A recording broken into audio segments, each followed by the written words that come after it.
자, 그리스도인의 영적 생활, 고난과 승리. 자, 우리가 고난을 받습니다.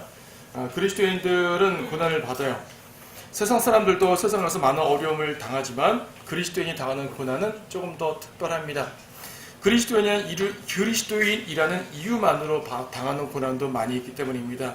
자, 그리스도인이 받는 고난에 대한 개요를 말할 때 1차적으로 그리스도를 따르는 것이기 때문이에요.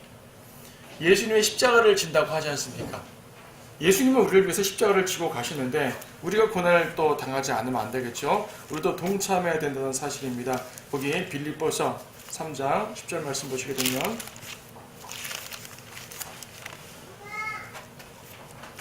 이는 내가 그를 알고 그의 부활의 능력과 그의 고난의 교제를 알아 그의 죽음의 본을 따르려 함이며, 죽음의 본을 따른다고 합니다. 주님의 고난의 교제를 알아야 된다고요. 부활의 능력을 따르려면 고난의 교제를 해야 된다는 사실이죠. 우리는 모두 그리스도의 부활의 승리를 우리 안에 넘치기를 바랍니다. 주님의 부활의 그 힘이 우리 안에 넘쳐야지 되지 않겠어요, 그렇죠? 항상 우리가 힘없이 살아가면 안 되지 않습니까? 그 능력 있는 부활의 모습이 우리 안에서 살아 넘쳐야 됩니다.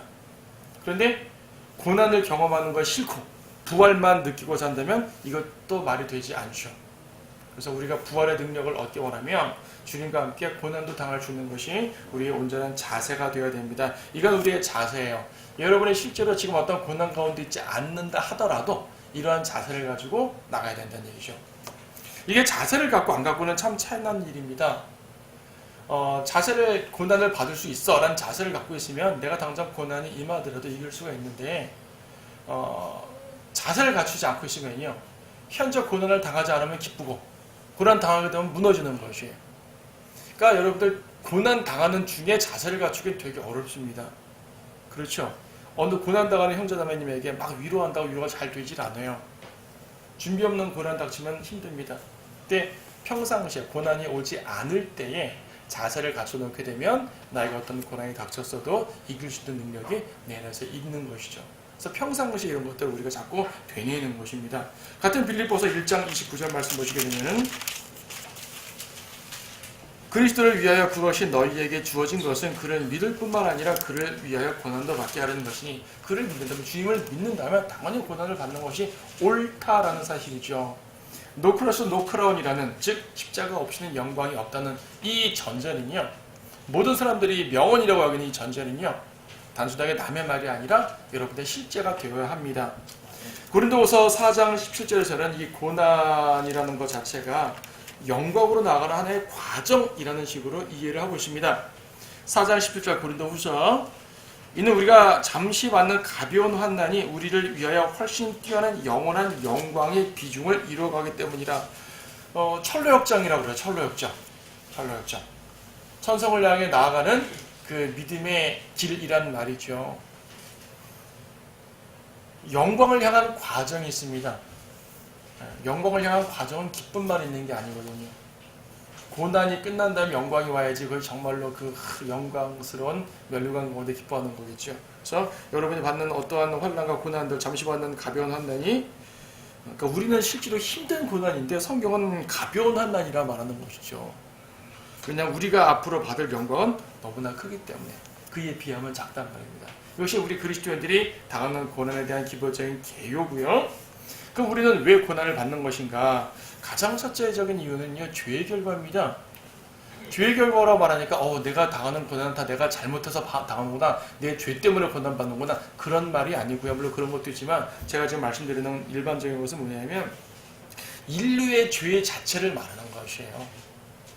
죄의 싹은 사망이라고 로마서 6장에서 말씀하시지 않습니까? 아담과 이브가 범죄하여서 에덴에서 쫓겨났을 때 말입니다. 원래 하나님께서 만드신 그 세상은 얼마나 아름다웠겠어요. 꽃이 피고, 과실수가 열리고, 온갖 풍요로운 것이 그 하나님께서 이 피조물 세계에 다 채워놓으셨는데, 하나님께서 아담을 에덴에서 쫓아내실 때 뭐라 그러냐면은 가시와 엉겅퀴를 만나게 된다 그랬습니다. 에덴의 그 풍성한 삶을 떠나서 에덴을 떠나오니까 아담이 맞닥뜨린 그 세계는 가시와 엉겅퀴예요. 그걸 갈고 갈아야지 겨우 곡식을 먹게 되는 상황이라는 얘기죠. 이마에 땀을 흘려야지 밥을 먹는다고 말씀했습니다. 이마에 땀을 흘리고 빵을 먹는 것이 옳다. 보통 노동의 신성함이라는 말을 많이 하지만 노동의 신성함을 말하기 전에 이건 사실 저주의 결과거든요. 그렇죠? 아담과 이브가 범죄하지 않았다면 굳이 이마에 땀을 흘리고 밥을 먹어라. 이 진리는 나오지 않을 거 아니겠어요? 세상 모든 사람들이 동의하는 바 노동의 신성함, 그걸 말하는 모든 그 기본 원리인 이마에 땀을 흘리고 밥 먹는다. 이건 저주의 결과입니다. 1차적으로. 죄 때문입니다. 죄 때문에 질병도 온 것이고요. 죄 때문에 죽음도 오는 것이고요. 죄 때문에 가난하기도 하는 것이고, 죄 때문에 억압도 있는 것이고, 죄 때문에 전쟁도 있는 것이고요. 여러분 각자의 죄는 아닐지라도 인류의 근본적인 죄 때문에, 즉 죄가 이 세상에 들어왔기 때문에 벌어지는 결과죠. 이러한 고난은 그리스도인뿐 아니라 모든 세상이 누리는 그 고난입니다. 아무리 고난 없이 편안한 삶을 산다 하더라도 사는 것 자체가 고난일 수밖에 없는 것은 이 땅이 저주받았기 때문입니다. 무엇 때문에? 죄 때문에. 이건 전제예요. 여러분 개인의 죄를 따지자는 것이 아닙니다. 하지만 기본적으로 우리의 각각의 죄 때문에 당하는 그러한 이 징계도 있겠죠. 그렇죠? 여러분이 어떤 고난을 당한다고 모두가 저 사람 어떤 죄를 졌기 때문에 징계받는 거야? 라고 함부로 판단하지 마십시오. 자기 자신에 대해서는 한번 돌이켜봐야 돼요. 혹시 내가 이러한 고난당하는 게 나의 죄 때문 아닐까 하고 한번 돌이켜보십시오. 근데 돌이켜만 보셔요. 집착하지 마십시오. 돌이켜봐서 내가 죄 때문이 아닌가 보다 하게 되면 담대해지셔야 됩니다. 이겨나가야 됩니다. 그런데 고난당했다는 이유만으로 무조건 자꾸 자기의 죄를 자꾸 따집니다. 근데요, 죄 없는 사람이 전혀 없으니까 뭐가 나오거든요, 자꾸. 이것 때문일까? 이것 때문일까? 뭐 그렇게 해서 겸손한 건 좋은데 자세를 겸손히 갖추는 건 좋지만 너무 자기 자신을 비하하는 거거든요. 죄가 아닌 고난도 옵니다. 죄로 인한 고난도 있고 죄가 아닌 고난도 있어요. 죄로 인한 고난도 있다는 얘기예요. 여기 찾아보지 않겠습니다만은 민수기 12장 보게 되면 모세의 누이 미리암이 모세가 잘못하지도 않았는데 모세를 비방함으로써 문둥병에 걸렸습니다. 물론 모세가 기도하면서 낫기도 했죠. 역대 16장에는 그 아사왕, 유다의 훌륭한 왕입니다. 아사왕이요, 하나님을 의지하지 않고 이방 나라를 의지했다가 또 그걸 책망하는 선지자만을 또 무시하고 선지자를 또 책망했어요. 그러다 보니까 발에 병이 생기기도 했습니다. 자, 이런 모든 과정들을 보게 되면 죄 때문에 받는 고난도 있구나. 이런 경우는 어떻게 이걸 이겨야 되겠습니까? 일단 회개해야겠죠. 자백해야 됩니다. 죄로 인해 당하는 고난은 그냥 믿음으로 이겨나간다. 안 됩니다. 극복하자! 안 됩니다. 죄로 인해 받는 고난은 반드시 회개하고 넘어가야 됩니다. 이거는 두말 할 일 없어요. 자백하고 그 구체적으로 주님이 알려주시면요. 그렇죠? 주님이 구체적으로 알려주실 수 있어요. 내 양심이 이미 압니다. 어떤 죄 때문에 징계받는 거라면. 근데 내 양심에 꺼리낌이 없고 또 하나님의 말씀 속에서 분명히 깨달음이 없는데 뭐 그냥 우리가 수시로 살면서 짓는 육신적인 그런 모든 그런 문제 때문에 나의 모든 고난을 책임을 지어놓고 스스로에게 채찍을 해가면서 고행하지 말라는 얘기입니다. 자, 다른 고난의 이유도 있습니다. 하나님의 영광을 드러내기 위해서 그 사람은 잘못이 전혀 없는데 고난을 받을 때도 있었습니다. 요한복음 9장 보게 되면 어떤 소경이 나오는데 이 소경은 날 때부터 소경이에요. 요한복음 9장 1절 예수께서 지나가시다가 날 때부터 소경된 사람을 본지라. 날 때부터 소경입니다. 당시 유대인들 사회에서는 누가 병에 걸리면 죄 때문에 병 걸린 거야 라는 사고가 있었기 때문에 예수님께 물었습니다. 저 사람이 소경인 것은 저 사람의 죄 때문입니까? 아니면 부모의 죄 때문입니까? 날 때부터 소경인데 그 사람의 죄 때문이라는 건 말이 안 되죠. 아기가 무슨 죄가 있고 태아가 무슨 죄가 있기 때문에 그 때문에 죄 때문에 눈이 소경됐겠어요? 그럼 부모의 죄 때문인가? 그렇죠. 그럴 수도 있겠지만 여기서는 주님은 그렇게 말씀하지 않으십니다. 3절 이 사람이나 그의 부모가 죄를 지은 것이 아니오 오직 그 사람 안에서 하나님의 일을 나타내고자 합니다. 하나님께서 이걸 통해서 무엇인가를 하기 위해서 고난을 허락해 주셨어요. 요한복음 11장에는 나사로가 죽었습니다. 나사로가 죽었는데 11장 4절에서 예수님이 뭐라고 말씀하시냐면 예수께서 그 말을 들으시고 말씀하시기를 이 병은 죽음에 이르는 것이 아니라 하나님의 영광을 위한 것이라. 이 일로 하나님의 아들께서 영광을 받게 될 것이라고 말씀하셨습니다. 살리셨잖아요. 소경의 눈을 치유하시고 또 나사로를 살리셨고 이 경우 나사로가 어떤 죄를 졌단 말 아닙니다. 뭐 나사로도 인간인데 죄가 없었겠어요? 그 나사로가 지은 죄 어떤 죄가 따져가지고 이 죄 때문이야 라고 밝힐 필요가 없다는 얘기입니다. 우리는 성경 본문에서 그런 말을 찾지 못해. 하나님의 영광을 위해서 때로는 특별하게 잘못한 것이 없는데도 고난에 들어갈 수가 있습니다. 이 경우는 어떻게 될까요? 하나님에 대한 신뢰를 해야 됩니다. 주님께서 나의 고난을 통해서도 영광 받으실 일이 있나 보다.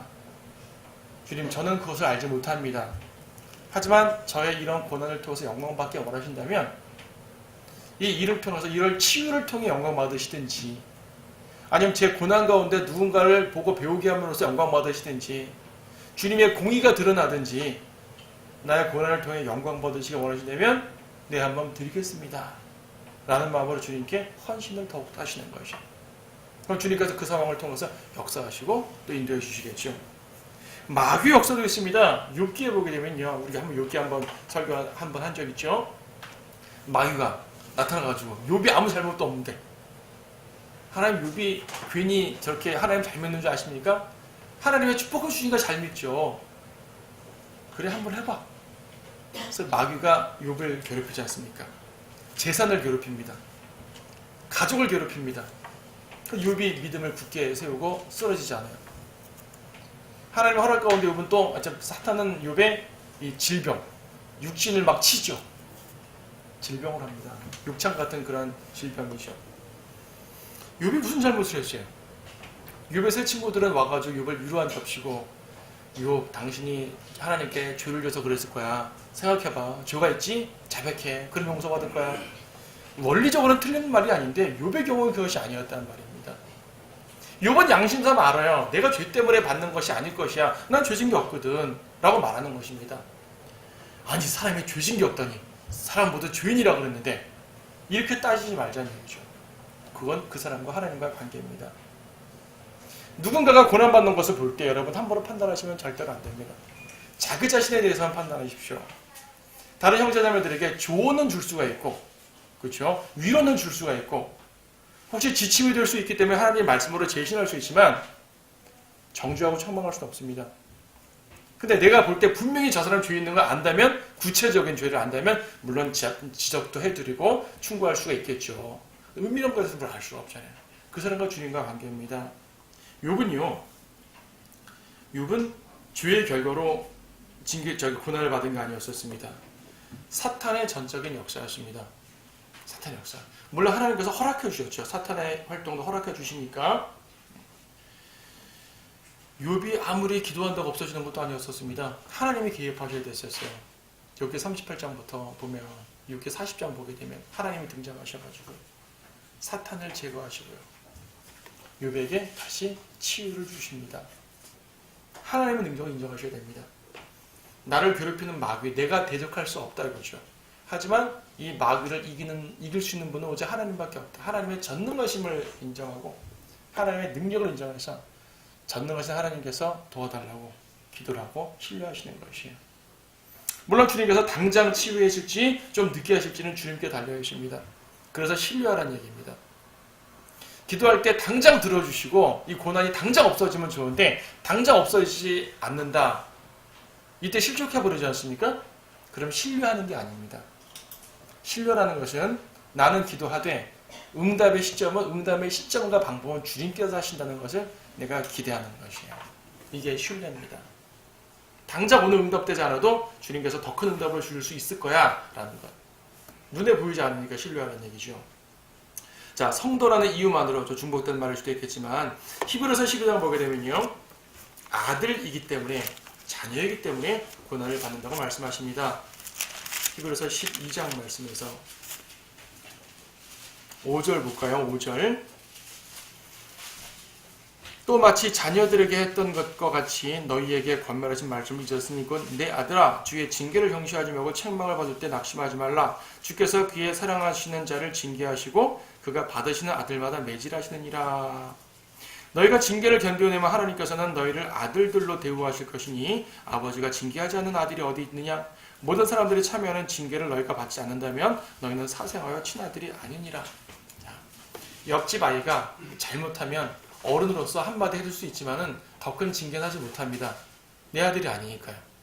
특히 요즘에 그러면 큰일 나죠. 부모에게 맡겨야 되는 것입니다. 하지만 내 아들이면 제가 징계할 수가 있는 거죠.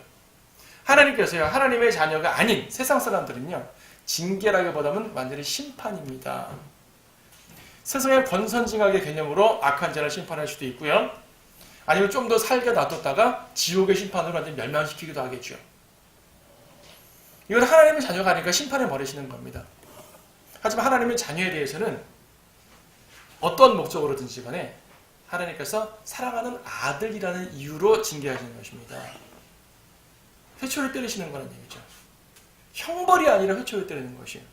아들한테 회초를 때리는 아버지가 형벌의 개념으로 때리는 건 아니잖아요. 그렇죠? 징계의 개념으로, 돌이키라는 개념으로 하는 것이죠. 그래서요, 고난을 받을 때, 특히 이제 하나님께 징계를 받을 때, 저 5절에 있는 것처럼 가장 나쁜 자세는 경시하는 것과 낙심하는 겁니다. 경시는 무엇입니까?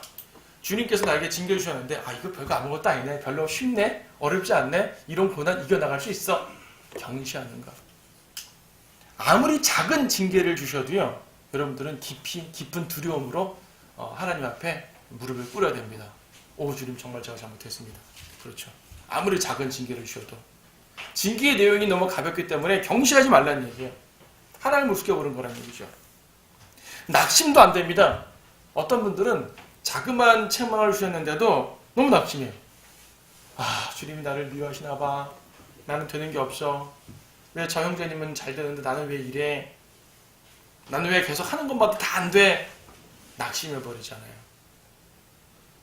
그래서 주님께서는 큰 징계를 주셨어도 내가 별거 아니야? 경시하는 거 아주 나쁜 자세고요. 주님께서 가벼운 징계를 주셨음에도 불구하고 극복하고 이길 수 있는 가벼운 징계를 주셨음에도 불구하고 무너져 버리는 거. 이것도 아주 안 좋은 자세입니다. 그렇죠. 그래서 5절에 있는 것처럼 경시해서도 안 되고 낙심해서도 안 됩니다. 우리가 앞에서도 보았지만 경건한 성도는 미움받기 마련입니다. 경건하다는 이유만으로. 여러분 그리스도를 증거해 보세요. 미움받죠. 모든 세상적인 대화를 말할 때 믿음에 따른 대화를 하게 되면 미움받습니다. 세상은 점점 죄악으로 달려가는데요. 단지 죄의 행동이 좀 많아지는 것이 아니라 사고 자체가 죄악 가운데로 나가버립니다. 세상이 사고 자체가 악하게 가고 있다는 얘기죠. 단지 죄를 짓는 성경시대에도 동성이 있었습니다. 성경시대에도 동성연이 있었다니까요. 소돔과 고모라 창세기 시대에.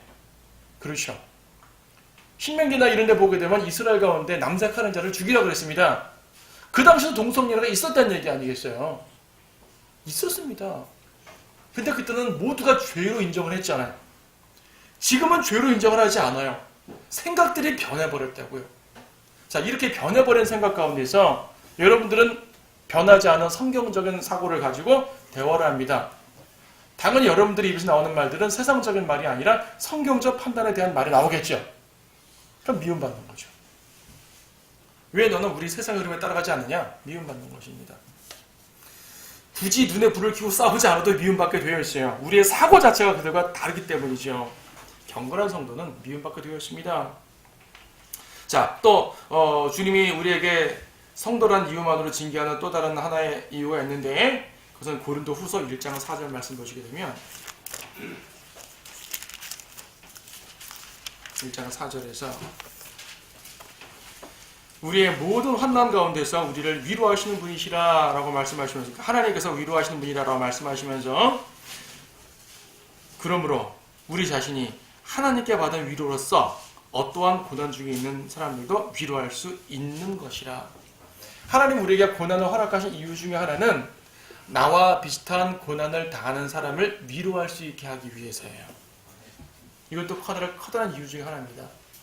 내가 지금 고난을 받을 때는 도대체 왜 이런 고난을 당하는지 이유를 모를 수가 있습니다. 왜 이런 걸 허락하셨죠? 나중에 어떤 다른 사람이 나와 비슷한 고난을 당할 때 말입니다. 형제님 혹은 자매님, 저도 이런 고난 당했는데요. 주님이 이 고난 가운데 이렇게 인도해 주셨어요. 라는 간증으로서 위로하게 되면 그 사람 상대방이 큰 위로를 받을 수도 있거든요. 때로는 그 위로로 인해 가지고 그 사람이 실족하는 길을 막아줄 수도 있죠. 여러분들은 그 사람의 실족을 막아주는 하나의 도구가 될 수도 있는 것이고 그 사람이 세상으로 나오고 큰 죄를 질 수 있는 길을 막아줄 수도 있는 거지 않습니까? 혹은 그 사람을 크게 쓸 수도 있는 것이고요. 자, 하나님께서는 다른 사람을 위로할 수 하기 위해서 여러분에게 고난을 허락해 주겠습니다. 이건 큰 틀에서 보게 되면 예수님이 받은 고난이에요. 예수님이 왜 십자가를 지셨어요? 왜 죽으셨어야 되냔 말입니다. 왜 고난을 왜 인간의 육신을 입고 내려오셔서 인간적인 고난을 다 당하셨냔 얘기입니다. 우리의 고난을 위로해 줄 수 있기 위해서요. 히브리서 2장 말씀 보십시오. 히브리서 2장 말씀.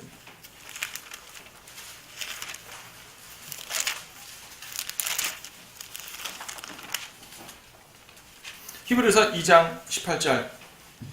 그가 이 일에 친히 시험을 받아 고난을 당하셨으므로 시험받는 자들을 능히 도와줄 수 있느니라. 예수님은 시험받으셨기 때문에 시험받는 우리들을 도와주실 수 있습니다. 주님이 시험받지 않으셨다면 하나님의 전능하심으로 도울 수는 있겠지만 우리가 공감하지 못하실 거 아니겠어요? 마찬가지로 우리가 고난을 당할 때는 누군가를 위로하게 하시는 하나님의 큰 뜻이 있습니다. 고린도 후서 12장에 보게 되면요. 12장 7절에 지극히 위대한 계시들의 풍성함으로 인하여 내가 자고하지 않도록 육체의 한 가시 즉 사탄의 사자를 내게 주셨으니 그가 나를 쳐서 자고하지 못하게 하람이라. 내가 너무나 주님과 돈독해 있으니까 교만할까봐, 자고한다고 교만한 걸 말하죠. 교만하지 않게 하기 위해서 나에게 약간의 고난을 주시기도 하고, 또 9절에서 주께서 내게 말씀하시길 내 은혜가 내게 충분하도다. 이는 내 능력이 약한 데서 온전하게 됨이라. 주님의 능력이 약한 데서 온전하게 된다는 말이 무슨 말이에요? 내가 약할수록 주님이 드러난다는 말이죠. 내가 강하게 되면 어떤 일을 이루었을 때 내가 이룬 것이에요. 내가 약하게 되면 어떤 일이 이루어졌을 때 주님이 이루신 것이에요. 주님을 드러내고 주님을 높이잖아요. 내가 약할수록 주님이 영광 받으시는 거예요. 그래서 주님께서는 때때로 우리에게 고난을 허락하시고요. 많은 은혜를 주시지만 하나쯤 부족하게 해주시는 거죠. 그 부족한 것이 고난일 수도 있다는 얘기입니다. 그래서 이런 모든 것들도 겸손과 신뢰로서 극복하라라고 말씀하십니다. 아까 히브리서 12장 자녀이기 때문에 받는 징계를 봤을 때도 겸손과 신뢰로서 극복하라라고 할 수 있어요. 혹여 죄를 저지르면 당연히 자백하는 것이고요. 주님이 나를 훈련하시기 위해 고난을 주셨다면 하나님을 신뢰함으로써 이겨내야겠죠. 자, 우리가 고난을 당합니다. 말한 것처럼 세상 자체가 고난입니다. 고린도 후서 5장 4절 말씀 보시게 되면 고린도 후서 5장 4절 이 장막집에 있는 우리가 짐을 지고 신음하는 것은 벗으려는 것이 아니라 옷 입혀지고자 함이니. 장막집, 여러분 육체를 입고 있다는 걸 말하는 것입니다. 장막집을 입고 있는 것은요, 신음하는 것이에요. 장막집을 입으면서 신음한다고 말하죠. 인생 자체가 고난입니다. 여기에서는 그러니까 고난당하려고 태어났다고도 말하지 않습니까? 고생하려고 태어났다고 말하죠. 어차피 삶 자체가 고난이라면 여러분들은 무엇을 추구해야 됩니까? 하늘을 추구해야 됩니다. 하늘을 추구해야 돼요. 이 땅에서는 무엇을 해도 고난입니다. 약간 회복됐다가 또 고난이고요. 약간 괜찮아졌다가 또 고난입니다. 고난이 없는 곳을 바라봐야겠죠? 고난이 없는 곳이 어디입니까? 저 하늘이죠. 언제 고난이 없어지겠습니까? 고난이 완전히 없어지는 게 언제겠습니까? 육체를 벗을 때 없어집니다. 육체를 받는 건 두 가지입니다. 첫째, 그냥 죽는 경우. 둘째, 휴거되는 거고. 휴거될 때는 육체를 번다보다 또 변화되는 거지만 하여튼 현재 육체가 아니잖아요. 변화된 육체. 부활합니다. 주님께서 오실 때까지 살아있다면 휴가될 것이요. 주님께서 오시기 전에 우리가 먼저 수명을 다한다면 죽음으로써 우리의 혼의 자유를 얻고 주님께 가서 영원한 또 안식을 누리겠지요. 그래서 결과적으로 고난이 없는 세계를 바라보는 것은 하늘밖에 없어요. 하늘을 소망을 둬야 됩니다. 여기 히브리서 11장 13절 말씀 보시게 되면 이들은 모두 믿음 안에서 죽었으나 모두가 그 약속들을 받은 것은 아니로되 멀리서 그것들을 보았고 확신하여 소중히 간직하였으며 또 이 땅 위에서 타국인이여 순례자로 고백하였느니라. 타국인이여 순례자. 영원한 본향은 저 위에 있고 현재 삶은 나그네입니다. 순례자입니다. 타국인입니다. 이방인. 그렇죠? 우리는 세상의 본질이 아닌 세상에서 이방인 같은 존재들이에요. 그렇죠? 그런 마음으로 여기라고 말씀하십니다. 베드로전서 2장 11절도 비슷한 말씀하십니다. 베드로전서 2장 11절 사랑하는 자들아 타국인 같고 순례자 같은 너희에게 권고하오니. 타국인 순례자. 자, 타국인에 대해서 한번 설명드린 바가 있죠. 타국인은 이방인인데 그냥 이방인의 개념이 아니라 먼데 사는 이방인은 그냥 이방인이라 말해요. 내 지역에 들어와 사는 이방인을 타국인이라고 합니다. 거꾸로 우리가 다른 지역가에 있으면 타국인이라고 불리는 것이에요. 그러니까 주어진 지역 이외에 들어가 있으면, 즉 이질적인 사람이 들어가 있으면 타국인이에요. 영어로도 스트레인저라고 합니다. 이상한 사람, 이질적인 사람이란 말이에요. 세상 사람이 교회 안에 들어있으면 타국인인 것이에요. 우리가 세상에 나가면 우리가 타국인인 것이에요. 우리가 이스라엘이 외국 나갔으면 타국인인 것이에요. 외국인이 이스라엘 들어갔으면 그건 타국인인 것이죠. 그냥 이방인의 개념이 좀 다르죠. 그래서 우리의 본질은, 우리의 시민권은 하늘에 있는데 세상을 살기 때문에 타국인이라는 삶을, 그러한 의미를 이제 인식을 잡고 하셔야 된다. 마태복음 6장 6절도 하늘의 보물을 쌓으라는 말씀하십니다. 그래서 우리가 고난을 극복하는 가장 궁극적인 소망은 뭐냐면 그리스도의 심판석입니다. 물론 영혼은 하늘인데 영혼은 하늘에 가기 위해서 통과하는 과정이 그리스도의 심판석이잖아요. 휴거되게 되면 그리스도의 심판석을 통과해서 이제 그 천년왕국도 들어가고 이제 어린 영혼이 식도하고 천년왕국도 들어가고 영혼 세계도 가는데 그 첫 관문이 바로 그리스도의 심판석입니다. 그리스도의 심판석에서 상을 받는 것, 이게 바로 여러분이 고난받은 것에 대한, 이 세상에서 고난을 극복한 모든 것에 대한 보상입니다. 여러분이 승리의 찬가는 사실 그때 울리게 되겠죠. 아직은 일시적 승리에 대해서 기뻐도 하고 슬퍼도 하겠지만 그날에는, 그래서 그리스도의 심판석이 우리의 모든 삶의 하나의 원동력이 되어야 된다고 말합니다. 자, 승리에 대한 보상, 그리스도의 심판석에서 받는 보상이 무엇입니까? 첫째, 유업입니다. 유업. 디모데후서 2장 12절에서도 주님과 함께 고난받으면 다스린다 라는 말을 쓰죠. 우리가 참으면 우리도 주와 함께 다스릴 것이요. 통치권. 주님이 재림하시면 천년 왕국 때 이 땅에서 통치하게 됩니다. 고난을 견뎌내셔야 됩니다. 고난에 굴복하는 사람에게는 통치권을 주어지지 않습니다. 고난을 견디고 이겨서 승리하는 사람에게 주어지게 됩니다. 물론 정도가 각각 다르겠지요. 마태복음 11장 산상설교에서도요, 의를 위해 박해를 받는 사람에게는 천국에 보상이 주어진다고 말씀을 하고 있습니다. 주님은 여러 군데에서 계시록 5장이나 로마서 8장 등 여러 군데에서 성도들이 주님과 함께 공동 통치자로서 천년왕국을 통치할 상속자라고 언급하고 있습니다. 하지만 그러한 천년왕국에 대한 통치는 여러분이 주님과 함께 고난을 당하고 견뎌내고 주님을 위해서 봉사하는 그 결과에 따라서 차등 있게 주어집니다. 하늘나라가 차등 있는 것이 결코 아닙니다. 새 예루살렘은 차등이 없는 곳입니다. 여러분이 죽어서 하늘나라 갔을 때 일을 많이 한 사람과 일을 못한 사람하고 차등이 절대 주어지지 않습니다. 하늘에서는 차등이 없습니다. 새 예루살렘은 차등이 없습니다. 하지만 지상 내려서 통치할 땐 차등이 있습니다.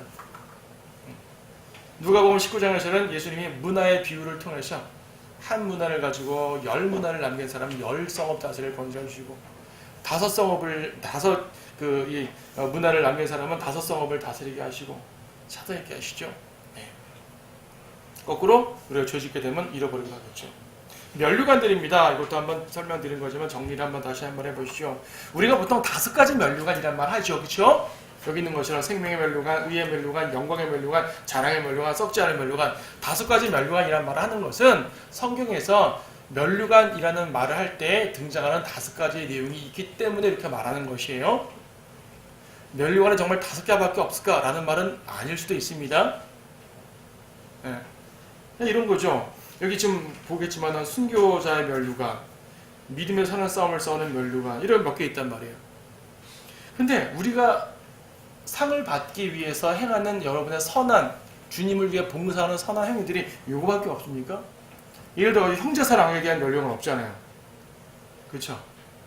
형제사랑에 대한 면류관 나오지 않아요.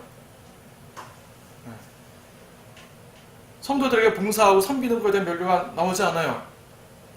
목자들에게 주어진 영광의 면류관은 섬김에 대한 면류관입니다. 그럼 섬김에 대한 면류관은 목자들만 받고 일반 성도들은 못 받는 건가? 아무리 섬겨도? 그런 거 아니지 않습니까? 그러니까 면류관들은 더 있어요. 더 있다고 봐줘요. 대표적으로 5개를 말하는 겁니다. 이거밖에 없다 그러면 내가 지금 주님을 섬기는 행위들은 여기 해당되지 않는 건 뭐죠? 면류관 없이 뭘 또 받죠? 그렇게 보지 말라는 얘기예요. 성경에 문자적 적용을 한다는 것은 어떤 단어적 적용에만 한정되지 않습니다.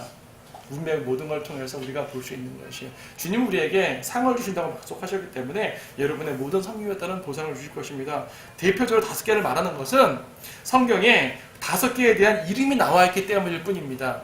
이름도 보게 되면 그렇습니다. 생명의 면류관 나오죠? 계시록 2장 10절에서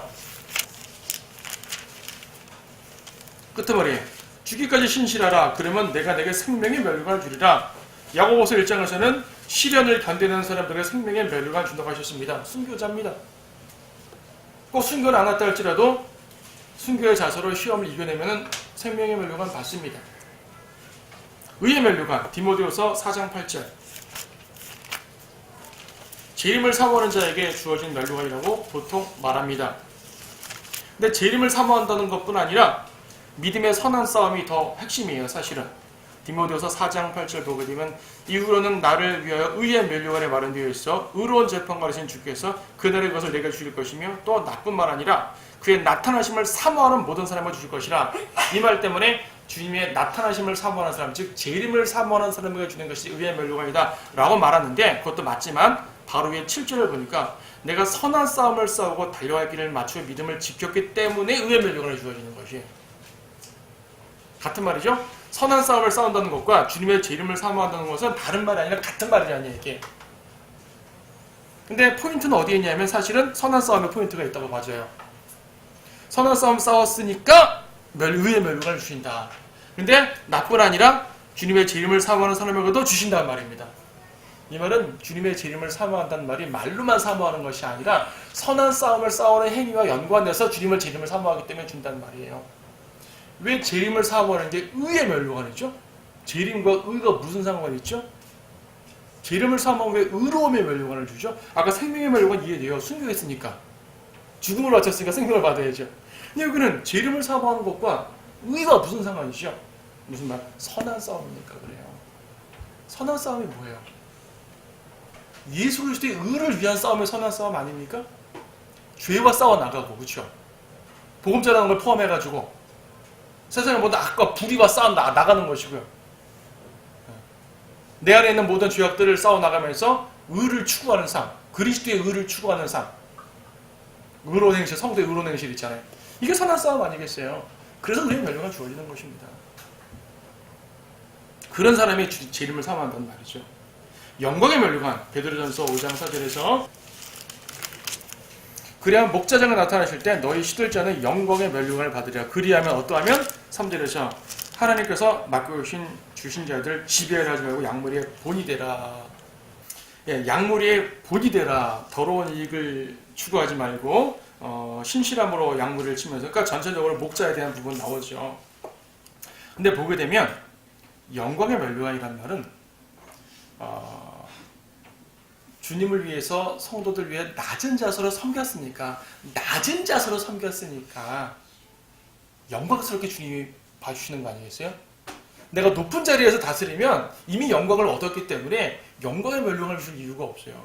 왜 이렇게 영광의 면류관이겠어요? 영광을 모르고 낮은 자리에 내려왔기 때문에 주시는 것입니다. 근데 스스로 영광을 누리려는 사람들은 이 영광의 면류관을 받지 못하겠죠. 성경에 보게 되면 사실 영광의 면류관이라는 단어가 여러 번 나와요. 잠언을 보게 되면은, 예를 들어서 잠언 16장 31절에 보게 되면요,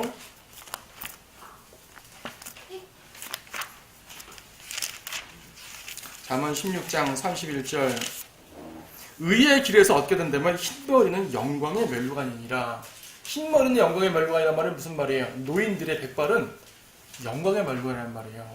근데 세상적으로 산 노인 말고 의의 길에서 얻게 된다면 정말로 경건한 성도들이 나이가 들어서 그런 모습은 주님이 그 자체를 인정해주고 존중해주시고 그 흰머리 백발이 면류관처럼 보인단 말이죠. 영예를 얻는 것이죠. 이 경우 영광의 면류관을 문자적으로 적용해가지고 영광의 면류관은 주님을 잘 섬긴 노인들에게 주시는 거구나 이렇게 또 교리적으로 말할 수 있는 건 아니에요. 비유적인 표현이죠. 제 비유적인 표현입니다. 지혜도 영광의 면류관이라는 표현을 쓸 때도 있고요. 하나님께서 이스라엘에게 영광의 면류관이 되어 주신대요. 그럼 이스라엘 백성은 무조건 영광의 면류관 맞는단 말인가? 이런 말 아니잖아요. 그리고 문자다 적용을 좀 잘 하셔야 됩니다. 자랑의 면류관. 데살로니가 전서 2장 19절 말씀 보시게 되면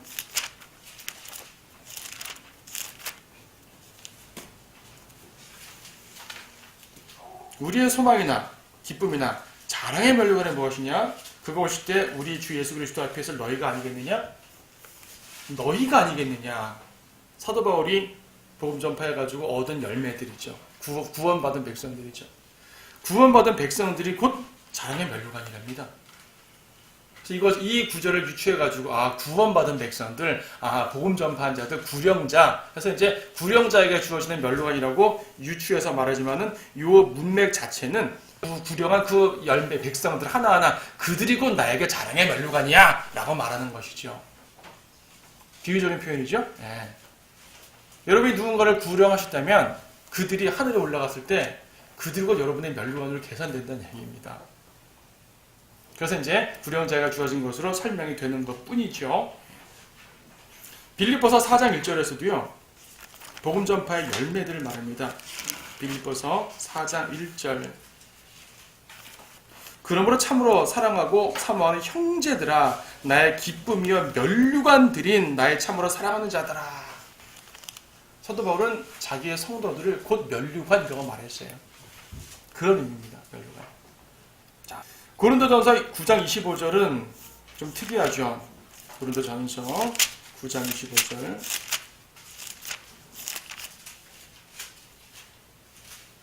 이기려고 애쓰는 사람은 누구나 모든 일에 자제하나니 이는 그들은 썩어질 면류관을 받으려 하지만 우리는 썩지 않을 면류관을 받고자 함이라. 그래서 썩지 않을 면류관이라는 말 나오고요.